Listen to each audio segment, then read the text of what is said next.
بصراحه يا ليلى انا تعبت قوي وزهقت من ام ابوكي ده. طب وانا يعني يا رحمه اعمل ايه؟ ما انا قلت لك انا كتبت اهو في الورقه وهنرميه في اي جنينه. بس اللي احنا بنعمله كده غلط يا ليلى. لا مش غلط خالص، ده انت هتعرفي معناه بعدين. يلا قدام.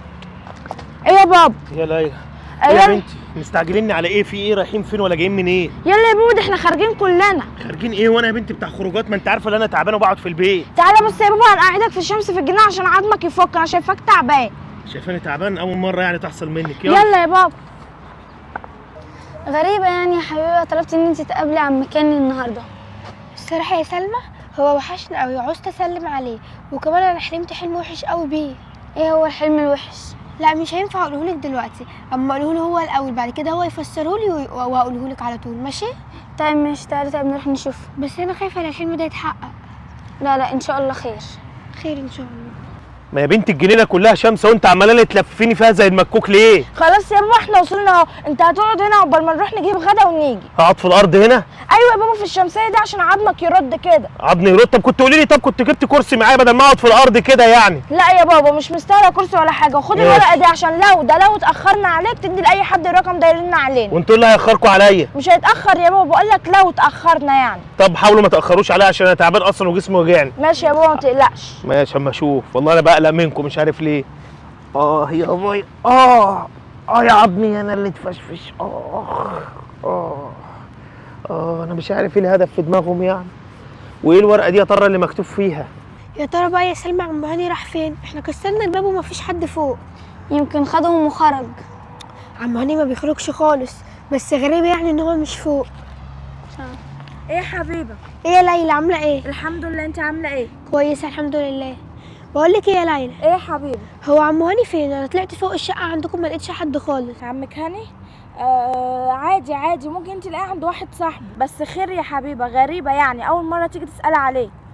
ما هو الصراحه يا ليلى انا حلمت بحلم وحش قوي وخايفه الحلم ده يتحقق، وجيت له عشان يفسرهولي. حلم وحش؟ طب يا رب يتحقق. بتقولي ايه يا ليلى؟ ما بقولش يا حبيبه، انا بقول له اللي انتوا جيتي له، هبطمنه يعني. ماشي بيخليه يكلمني. ماشي. يلا يا سلام. سلام. انا مش عارف البنات دي اتاخرت عليا كده ليه. مفيش حد يا رب هنا في الجنينه دي يرن عليا. يا بنتي اللي ماشي. ايوه انت يا حبيبتي، خدي معلش. انت معاكي تليفون؟ يا عمو معايا تليفون في جيبي. طب ربنا يبارك لك يا بنتي، رني لي معلش على اولادي على الرقم ده. ايه ده يا عمو؟ ايه يا حبيبتي؟ بس ده مش رقم. ازاي يا بنتي مش رقم؟ ده يا عمو مكتوب كلام. اقري لي. طب الكلام كلام ايه؟ بص يا عمو هو مكتوب اللي يلاقيه وديه دار رعايه مسنين وشكرا. انت اكيد بتهزري يا بنتي. يعني يا عمو وانا اعرف حضرتك عشان اهزر معاك؟ ده اللي مكتوب في الورقه، لو مش مصدقني اسال اي حد تاني. خلاص يا بنتي توكلي على الله، توكلي على الله. شكلك اصلا ما بتعرفيش تقري وبتالفي. الحقيقه يا سلمى. ايه يا حبيبي؟ مش اللي قاعد في الارض ده عم هاني؟ ايه ده؟ بس هو ايه اللي معاده كده؟ مش عارفه، شكل الحلم بيتحقق يا سلمى. طب تعالى نروح نشوف. يلا. عم هاني. عم هاني. مين؟ ايه يا حبيبه؟ يا سلمى ازيك عامل ايه؟ الحمد لله تمام يا بنتي. هو ايه اللي مقعدك كده في الارض؟ مفيش، البت ليلى ورحمه جابوني يا بنتي هنا عشان اقعد في الشمس شويه، وسابوا معايا الورقه دي واتاخروا عليا ما اعرفش راحوا فين. خدي رني لي عليهم يا بنتي، الرقم بتاعهم بيقولوا لي ده رقمنا. رقم؟ ثانيه بس هشوف الرقم ده ايه. رقم البت ليلى ولا هتلاقيه بتاع رحمه؟ لا يا عم هاني ده مش رقم. مش رقم؟ امال ايه ده؟ مكتوب اللي يلاقيه يوديه دار رعايه مسنين وشكرا. ايه ده نفس الكلام اللي البت قالته الصغيره. ايوه ده اللي مكتوب هنا. دار رعايه مسنين؟ ده انا اروح اختار بقى البيت عليهم. وده عم هاني اللي ما يعرفش البيت وما بيعرفش يقرا ويكتب ولا يعرف حاجه؟ ده راح جري على البيت. ايه ده بابا؟ انت بتجري يا بابا؟ ايوه بابا بيجري. امال ايه؟ ما انتوا فاكراني مكسح ولا ايه اللي انتوا عملتوه فيا ده؟ وايه اللي كاتبينه في الورقه؟ كاتبين لي يلاقيه وديه رعايه مسنين؟ دي اخرتها؟ بصراحه يا بابا والله احنا خلصنا وكمان كنا رايحين نجيبك دلوقتي. طالما اني اتعقدت اللي انتوا تودوني دار مسنين يبقى كده خلاص انتهت. دي بقت نقطه سوداء اصلا في حياتكم بالنسبه لي. واقول لكم على حاجه، انتوا مطرودين بره البيت. يلا روحوا بقى عيشوا مع عمكم ولا مع خالكم. ايه البيت ده بيتي انا اللي اتحكم فيه، مش انتوا اللي تودوني دار رعايه مسنين. يلا في 60 داهيه. ايوه كده يا ست ليلى، دينا اتطردنا. هنروح بقى نقعد فين؟ مش عارفه يا رحمه، بس انا والله ما كنتش اعرف ان ده غلط. ومحدش هيستحملنا اصلا يا ليلى، ولا عم ولا خال. طب يلا يا رحمه انا هتصرف. طب يلا. يا فتاح يا عليم يا رزاق يا كريم، مش عارف ايه اللي اخر الواد ده. بابا مش ليك ما تقوليش بابا في الشارع قبل كده 100,000 مره؟ بعدين رايحه فين كده ولا جايه منين؟ هاجي معاك الشغل. انت بتستعبطي ولا ايه اللي تيجي معايا الشغل وحد يعرف اصلا ان انا مخلف اصلا؟ يلا اتكل على الله، شوف روحها ولا شوف رايحه فين. هاجي معاك. سمعت انا بقول ايه؟ مش هقول تاني. خلاص انا ماشي. غوري في داهيه بشكلك العكر ده.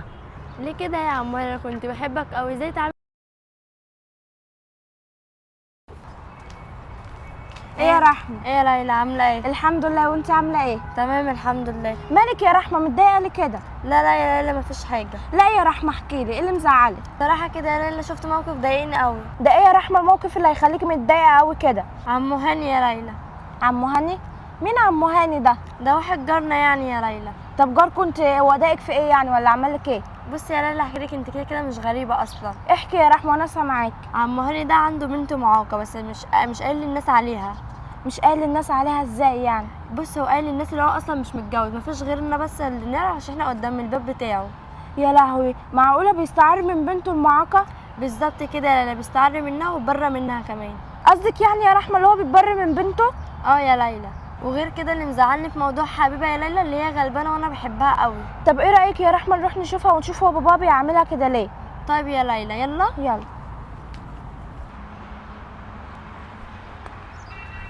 ازيك يا حبيبه عامله ايه؟ ازيك يا رحمة؟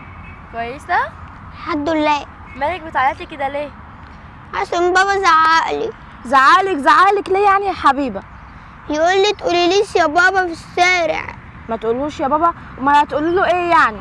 مش عارفه اقول له يا عمو هاني. لا يا حبيبه ما ينفعش، انت لازم تقولي له يا بابا. كل ما اقول له يا بابا يزعق لي، يقول لي ما تقوليليش يا بابا تاني.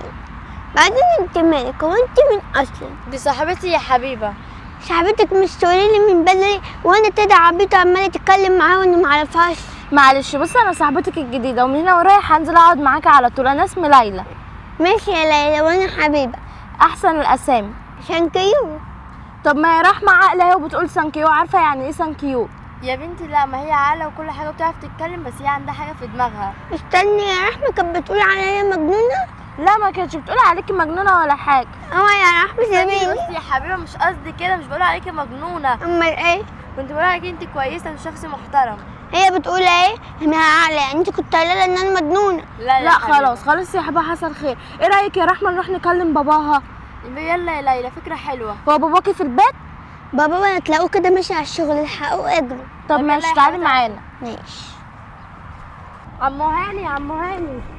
رحمه خير يا رحمه. بس عايزاك دقيقتين كده يا عمو هاني. انت اللي نزلك؟ انا مش قلت لك اطلعي فوق؟ انا سمعت كلام رحمه وفضلت معاها. اسمعي كلام رحمه ما تسمعيش كلام ابوكي. معلش يا عمو انا اللي قلت لها خليكي معايا شويه. خير يا رحمه في ايه؟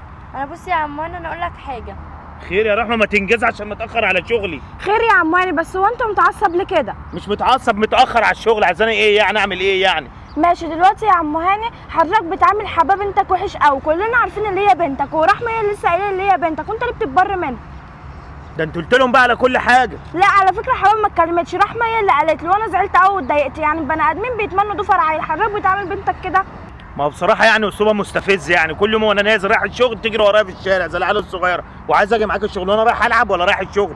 ماشي يا عماني، بس حضرتك عارف برضو اللي هي بتحتاج معامله خاصه، يعني هي دماغها على قدها، يعني ما ينفعش اتكلم قدامها.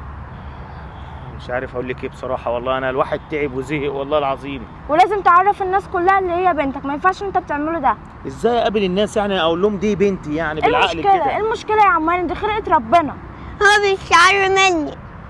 معلش يا حبيبي، هو مش بيبر منك ولا حاجه، هو بيحبك وانت بنته حبيبته، صح يا عماني؟ صح. دايما بتحطني في مواقف محرجه كده، دايما بتحطني في مواقف محرجه، ما بتسمعيش الكلام. ما تسمعي الكلام بصي كل اللي نفسك فيها هعمله لك. هتنك تضايقيني كل شويه، وكل ما اجي رايح في حته الاقي الشنطه فيها زي العيال الصغير. مش هريحك. يعني هتاخدني معاك الشغل؟ ماشي بس تسمعي الكلام وما تتشقيش. ماشي.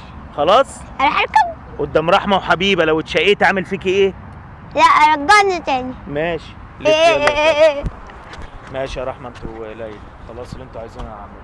ماشي يا عماني. وربنا يهديها. لو كده بنات تبقوا يعني حاولوا تخليكم قريبين منها يعني. حاضر، ما انا قلت لها طالما انت مالكيش صحاب، انا ورحمه صحابه من هنا ورايح ومالناش دعوه بالناس. ربنا يبارك فيك يا بنتي، عشان طبعا انتوا فاهمين الاعاقه اللي هي عندها ديت، ووالدتها توفت يعني الدنيا مخبطه معاها. انا بعذرها والله، بس انا غصب عني ببقى مضغوط. ماشي يا عماني. يلا عايزين حاجه عشان اتاخر؟ يا ريت ما تكونش اتضايقت رجلي منك. اتقفلت العربيه، مش عارف والله اعمل ايه.